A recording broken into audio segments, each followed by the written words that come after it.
So you want to capture yourself wing foiling so you can share incredible shots like this. Well, in this video, I'm going to show you how to mount your camera to get the best perspective flying on your foil, and also give you some camera tips along the way. Check it out.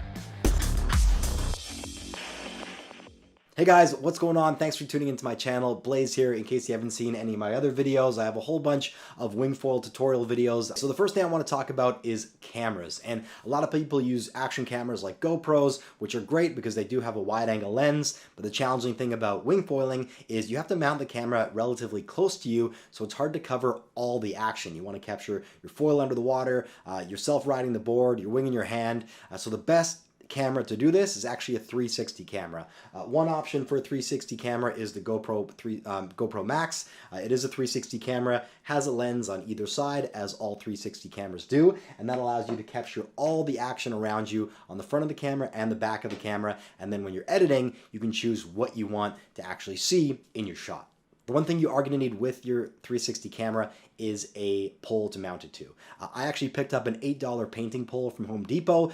The reason I grabbed this was because it's hollow inside, and basically if it comes loose from my wing, then it will float and I won't lose my camera and my footage. So something to think about. There are a ton of just conventional 360 poles out there, but if you do want it to float, if it ever comes loose, then consider using the option I am, or get a different pole that does float. In my opinion, mounting your pole and camera to your wing gives you the best perspective riding. But some people like to use a backpack camera rig, which also is definitely a cool looking shot. For me though, I find it a bit cumbersome when I'm riding with it, and it also feels a little goofy when you're walking around with a giant selfie stick sticking out your back. But definitely check out the backpack mount if you are interested in that perspective. I personally like mounting my pole and camera to my wing, and I'm going to share a few different ways I do it in this video. So the first way I started mounting my camera was to the front of my wing. And this is actually great. It is a cool perspective. It also prevents water droplets from getting on the lens because the camera's in front of you and not hitting the splashes behind you.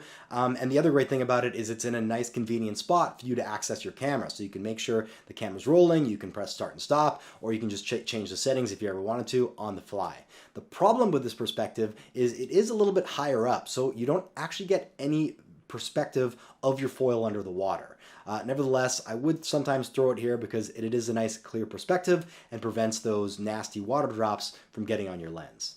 So my favorite place to mount my camera is actually on the back of my wing, and the reason I love it here so much is because, well, one is an awesome perspective. You really get a great vantage point of how high you're flying above the water. You can see your foil literally soaring underneath the water, which looks super cool, and it also showcases how high you are, the lift you have off the water, which is super cool. The other thing that's really great about this angle is your camera tends to be closer to the water, so it really showcases the speed you're traveling at because the camera being close to the water shows that water passing by really quickly. Now there are a couple drawbacks to putting your camera at the back of your wing. The first being you do get splashes of water on your lenses, and this can kind of distort your shot or kind of kill your shot, which sucks, but typically I find when I'm riding, and because you're shaking your wing and you're going pretty quickly, the water droplets tend to dissipate, so if it's kind of poor in one area, it hopefully corrects itself a little bit later. The other factor that you do want to consider is that you can't actually access your camera when you're riding. So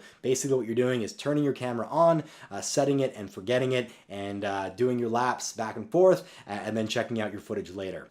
The other thing that happened to me on one of my first sessions when I had the camera at the back was that my camera actually, a setting got hit, whether that's from hitting the water or just the water touching the touchscreen on the camera. It actually hit a setting and the recording stopped, and I didn't record my whole session. I was pretty choked about it. So what I can do with the GoPro Max is actually lock the camera. So once I hit that record button, I know something isn't going to accidentally get pressed, and I haven't had an issue since then. So I also wanted to share with you guys how I physically mount my pole and my camera to my wing.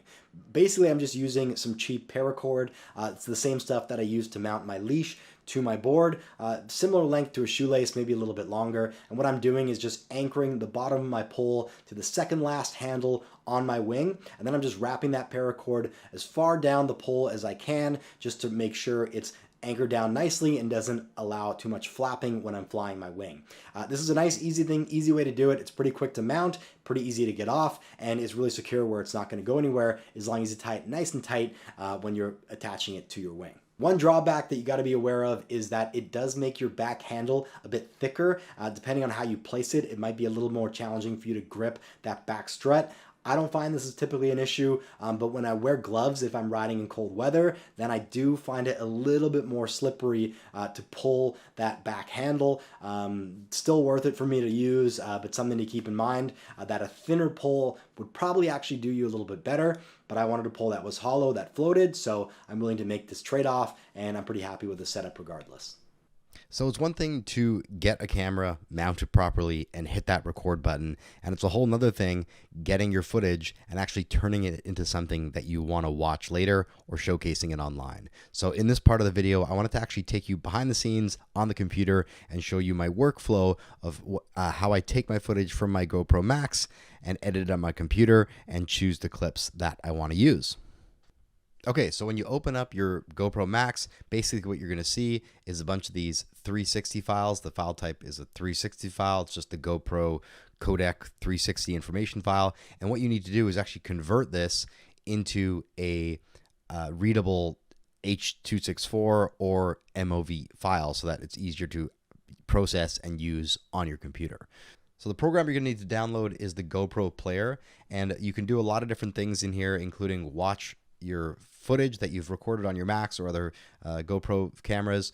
You can also change the format of the 360 file so it's in a different format like that H.264 or MOV format. So what I like to do is, well, the first thing you can do is grab one of your 360 video files, drag it into the player, and then you can just check it out to watch your footage if you want to play it back. So here's my 360 file. I can just scrub along the timeline to get to any point in my video. And then the other thing you can do is zoom out with your mouse scroll wheel. You can move around because you captured everything in 360, so you can kind of look anywhere. You can distort the frame, do some cool kind of effects, zoom in and zoom out. So you can actually just use the GoPro Player to edit your footage and make cool transitions. For example, if I want to reframe my footage, what I will do is switch to this reframe mode. So this is 360 mode and this is the reframe mode, and you can create points in your timeline by just clicking on this blue dot, and then I can scrub a little further in my timeline, and then I can actually change the angle or the zoom or the position of the camera, and I can save that like this. And now what will happen is when I actually play this back, it's going to move. Oh, I didn't actually create my original keyframe. So sorry, let me first create this keyframe like this. And then that looks pretty good.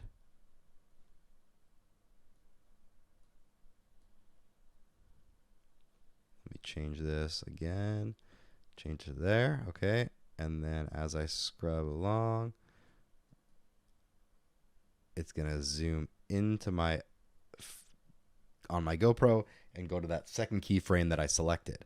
So you can kind of change these and get real creative with how you want to do it, depending on how elaborate you want your zooms to be. You can come right out and then, you know, make it like this kind of tiny planet mode, set your keyframe by clicking on it, go a little further, zoom right in. Let's just edit that by going like this. Okay, and then watch how much faster this whole thing's going to be. Oh, it didn't save my original keyframe. I don't know why. So let's try that again. Zoom way out, save it, and now when I play it back, I'm going to zoom way in. And you create these kind of like cool little camera movements, even though your camera wasn't actually moving at all. So that's how you set your keyframes in the GoPro Player. What I actually like to do is, instead of setting keyframes in the GoPro Player, I like to do something a little bit different. So when I open my GoPro Player, instead of loading my footage in and editing it through the player, I actually go to this batch exporter. So you click on this batch exporter, and then you can actually drag the footage that you want to convert onto the batch exporter area here. So I can just drag it in, and then all my footage is going to load up in this exporter, and then I can transform it into whatever format that I like. The reason that I'm doing this, that I'm transforming my footage, is because a lot of editing software can't read the .360 file that the GoPro camera creates. So what I'm actually doing here is I'm transforming my footage into a format that most computers and editing software can actually read, so I can edit it in other software that I prefer to the GoPro editor. So once all my footage is loaded up, I can select the format that I want my footage to be in. I normally select H.264. That's the most common that most computers and editing software can handle. I'll leave it in 4K, and then the bitrate is kind of the quality of your footage. I'll put that to maximum. There's a few additional settings that you can choose. I have a good computer that does pretty good encoding, so I'll render it through my computer's encoder versus the GoPro exporter's encoder. And then once it's ready to go, you can just essentially select the place you want to save your footage, and then just hit start, and that's going to start all your files and convert them into that H.264 format. Once you've done converting all your videos, you're going to have these H.264 or MP4 video files that kind of look like this. So when you play them back in your stock video player, it's kind of going to look really strange because it's this kind of infinity video and you can't actually scroll or edit on it. But if you have an editing software, I edit in Adobe Premiere Pro. Once you bring these in, you can add the VR plugin and you can then manipulate them the same way you did with the GoPro player. So here's one of my clips that I dragged into Adobe Premiere Pro, and I'm going to edit this 360 clip, and then I can add a whole bunch of other clips in my sequence and formulate my video. Now, what I'm going to do is actually I got to search for the GoPro plugin. So I'm going to look for, through my effects, I'll go to GoPro, and I believe the last one on the list is this GoPro effects reframe. So I can drag that onto my footage, and you see instantly there was kind of a zoom change. And this is how I'm going to edit my footage. What you don't want to do is edit through your conventional zoom and transform effects. You want to leave those as they are, and then you can come here into this GoPro reframe and change your projection. So the first thing you can do is change your zoom. So that's how zoomed in your footage is. So you can zoom in, zoom out, and you can see when you zoom out to infinity, you're not gonna have those black areas as you would if you used the scale effect in the effects panel. So I can zoom into the amount of zoom that I want to do. I can also pan my camera, so I can pan it to the right or pan it to the left by changing the value here. So I'll get that kind of centered up. You can change the tilt by going up or down, but I like to always kind of focus on that horizon and get it relatively straight and not have that fisheye effect. You can then also rotate your camera, so rotate it up and back and forth, left or right, but again, I kind of get the rotation so my horizon has this nice kind of straight horizon angle. You can also change the lens curvature, so if you did have your camera kind of tilted or zoomed out where there is this kind of these fisheye effects, you can adjust that with the lens curvature. Now, these are all great, so it's nice to get your footage looking relatively normal, but the real magic is when you kind of make adjustments and play with these settings. Now, before I get into that, I did also want to mention that on your actual Adobe Premiere Pro screen, you can make the adjustments instead of using the values in the effects panel. You can actually make the adjustments by just using this kind of outer frame within the window. So by using the bottom, you can zoom in or zoom out by just holding your left mouse button and zooming in or zooming out. You can also use the side ones to rotate your footage. And again, I'll just get the horizon straight. And then the top bar is also zooming in, zoom out. And the other thing you can do is use your scroll or which one is it? This is rotation.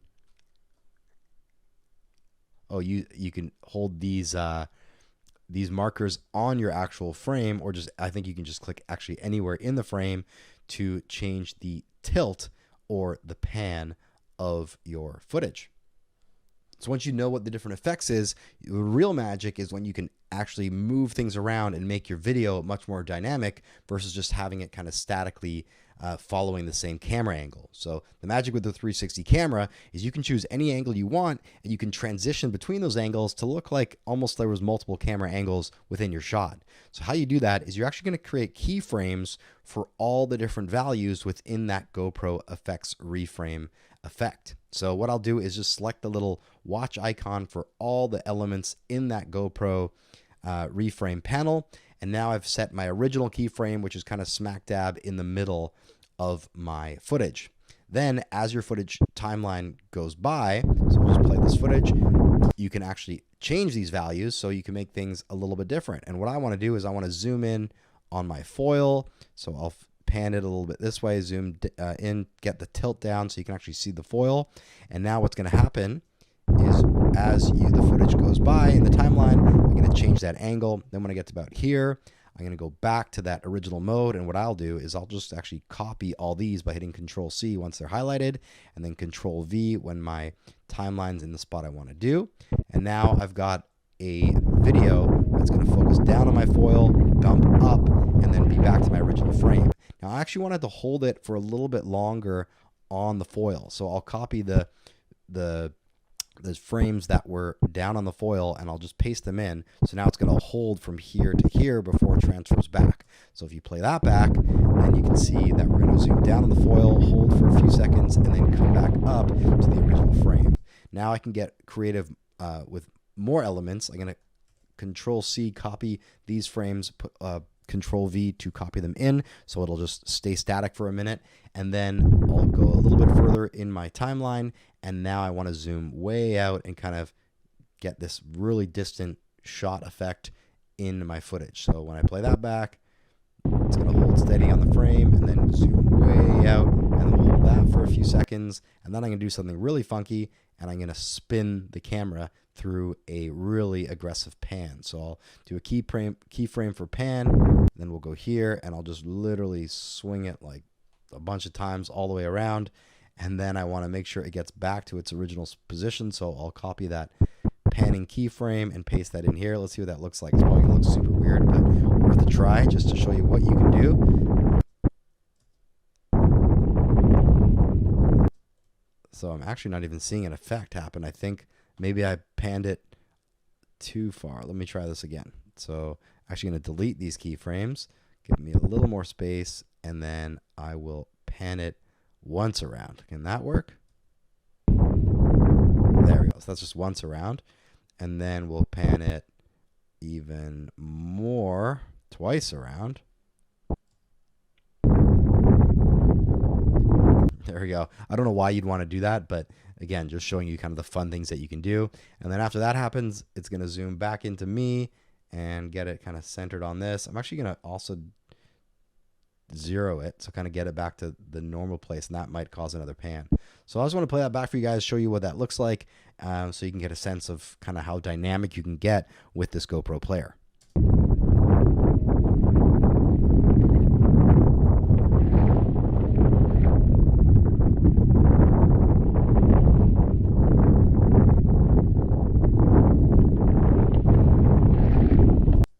And that's it. So not a perfect sequence, and probably not one that I'd be proud of publishing, but that kind of shows you how to manipulate these around and how you can get these really kind of cool, dynamic looking camera angles with just capturing one shot with your GoPro 360 camera. If you have any questions, feel free to follow us on YouTube. Leave a question in any of the comments of any of the videos. You can also join our private learning group on Facebook to share your journey and connect with others also learning to wingfoil.